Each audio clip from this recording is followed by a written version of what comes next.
जय हिंद। एक बार फिर स्वागत है आप सबका आपके अपने यूट्यूब प्लेटफॉर्म पे। परीक्षा 2 के सेकंड चरण का जो परीक्षा है ऑनलाइन परीक्षा वो संपन्न हो चुके हैं और काफ़ी सारे शिक्षकों की राय प्रतिक्रिया ली। उन्होंने के द्वारा बताया गया है कि उनके जो एग्ज़ाम है काफ़ी अच्छे गए हैं और उनके द्वारा बताया जा रहा है कि करीब 100 क्वेश्चन ऐसे थे जिसमें कि थोड़े से भी अगर लोग कंसेस होंगे तो आराम से उनको सही हो गया होगा। बाकी के जो 50 क्वेश्चन थे वो मॉडरेट टाइप के थे, अर्थात जो 100 क्वेश्चन थे वो ईजी लेवल के थे, सारे सब्जेक्ट की मैं बात कर रहा हूँ, और जो बाकी 50 क्वेश्चन थे वो थोड़े से टफ थे। टफ कहीं कह सकते हैं, मॉडरेट कह सकते हैं, उस तरह के थे। तो सारे शिक्षकों को जो एग्ज़ाम का रिव्यू था वो मेरे अनुसार सब लोग का ठीक ठाक ही गया था और सारे लोग पास कर जाएंगे। इसमें हम बात करेंगे कि आंसर की के बारे में, कि जब एग्ज़ाम संपन्न हो गया है तो पहले इस एग्ज़ाम का आंसर की जारी किया जाता है, जिसमें कि आप अपने जो रोल नंबर और पासवर्ड देके आप चेक कर सकते हैं कि आपके जो परीक्षा में पूछे गए क्वेश्चन थे वो आपने क्या ठीक मारा था, और जो आयोग है अर्थात BSEB बोर्ड उसमें से किस ऑप्शन को सही करवा रहा है। इसमें बहुत बार होता है कि कुछ क्वेश्चन को बाय मिस्टेक गलती भी हो जाता है, जिसमें जैसे कि आप भारत की राजधानी नई दिल्ली मारे लेकिन वहाँ कोलकाता को सही करवा रहा है। तो उस चीज़ के लिए आपको विकल्प दिया जाता है कि आपको लग रहा है कि आपके क्वेश्चन सही हैं परंतु BSEB ने उसको गलत करवाया है तो आप उस क्वेश्चन को चैलेंज भी कर सकते हैं। और पिछले बार इसके लिए जो 50 रुपये पर क्वेश्चन चैलेंज का फ़ी रखा गया था, और इसका रूल होता है कि यदि आपके प्रश्न सही होते हुए गलत करवाए गए होते हैं तो आपके जो पैसे होते हैं वो वापस आपके खाते में रिफ़ंड हो जाते हैं। और रुपया जो है ऑनलाइन मांगा इसलिए आता है कि आपके रिफ़ंड करने में उनको सुविधा हो।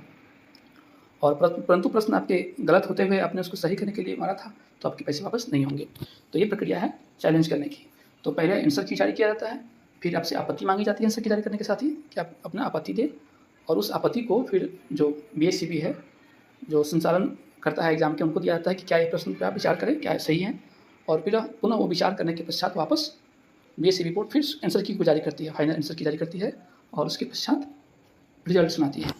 तो पहले हम बात करते हैं पिछली बार की, जो कि सक्षमता परीक्षा का प्रथम चरण का एग्ज़ाम हुआ था, जिसमें कि करीब 2 लाख शिक्षकों ने जो उसमें अप्लाई किया था। पहले हम देख लेते हैं क्या था उसमें।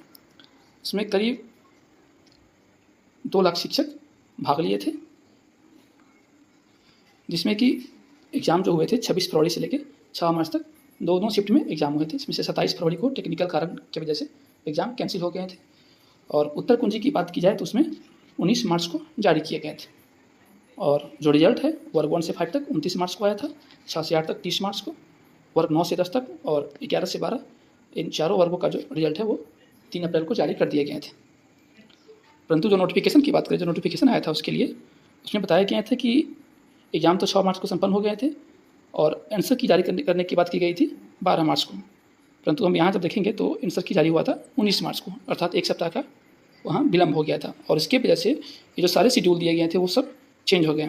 इसमें देखेंगे कि आंसर की जारी करने की बात तो 12 मार्च को हुई थी, और आपत्ति दर्ज करने की जो तिथि थी वो 14 मार्च तक, अर्थात जब आंसर की जारी कर दिया जाता है उसी दिन से आपके जो आपत्ति करने के जो विकल्प हैं वो शुरू हो जाते हैं। और 2 दिन का समय दिया गया था, 14 तारीख को रात्रि के 12 बजे तक आप उस पर आपत्ति कर सकते थे, और उन आपत्तियों को BSEB SCERT को उपलब्ध कराना था कि उसको दे के अपना चेक कर ले। और फाइनल SCERT जो है त्रुटि रहित उत्तर कुंजी उपलब्ध करवाने का जो टाइम था वो था 18 मार्च को। और परीक्षा एजेंसी जो परीक्षा को जो है अर्थात जो परीक्षा एजेंसी थी वो बोर्ड को उपलब्ध कराती फाइनल रिजल्ट 20 मार्च को, और 23 मार्च की तिथि निर्धारित की गई थी कि आप अपना परीक्षाफल चेक कर सकते हैं, अर्थात रिजल्ट डिक्लेरेशन की जो तिथि थी वो 23 मार्च की गई थी।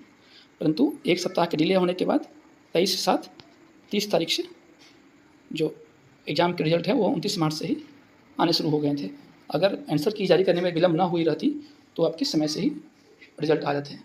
और कुछ हुआ ये कि कुछ में तो काफ़ी जो है उत्तर गलत थे। संस्कृत विषय में शायद 6 to 8 में 6 to 9 10th में हुआ था कि संस्कृत विषय में करीब एक सेट में 72 के आसपास में क्वेश्चन, 72 या 62 समथिंग क्वेश्चन था, जो बताए थे कुछ शिक्षक नहीं बताए थे कि उनके इतने प्रश्न गलत हैं, जिसकी वजह से कुछ उर्दू में भी काफ़ी गलती की गई थी, जिसकी वजह से उसको थोड़ा समय लगा था ठीक करने में, और उनको एक्स्ट्रा समय भी दिया गया था, दोबारा जारी किया गया था आंसर की, और उस पर आपत्ति करने का एक्स्ट्रा समय दिया गया था।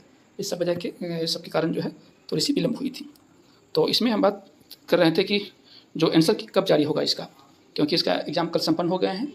तो आज से पिछला बार जब 6 तारीख को संपन्न हुआ तो 19 तारीख को आंसर किया आया था, लगभग 12-13 दिन का समय लिया था। तो इसमें उम्मीद है कि आपका 5 तक अर्थात 5 सितंबर तक पूरी उम्मीद है कि आपके जो आंसर की है जारी कर दिए जाएंगे, तथा 15 तक तो कंफर्म है कि आपकी जो 15 सितंबर है, सॉरी 15 सितंबर तक आपका रिजल्ट जारी हो जाने लगभग 100% कन्फर्म है। तो आप 15 सितंबर का वेट करें। पहले तो आपको आंसर की मिला लेना है और इसमें ज़्यादा परेशान नहीं होना है, क्योंकि पिछले बार का जो रिकॉर्ड था 90% प्लस लोग इसमें पास किए थे, तो इसके लिए आपको ज़्यादा परेशान नहीं होना है। सारे लोगों का जो है एग्जाम का रिजल्ट अच्छा ही जाने वाला है। तो ये था इन्फॉर्मेशन, सोचा कि आपके साथ शेयर करूँ। अन्य कोई भी इन्फॉर्मेशन अगर आएगा तो आपको मैं समय समय पर बताता रहूँगा।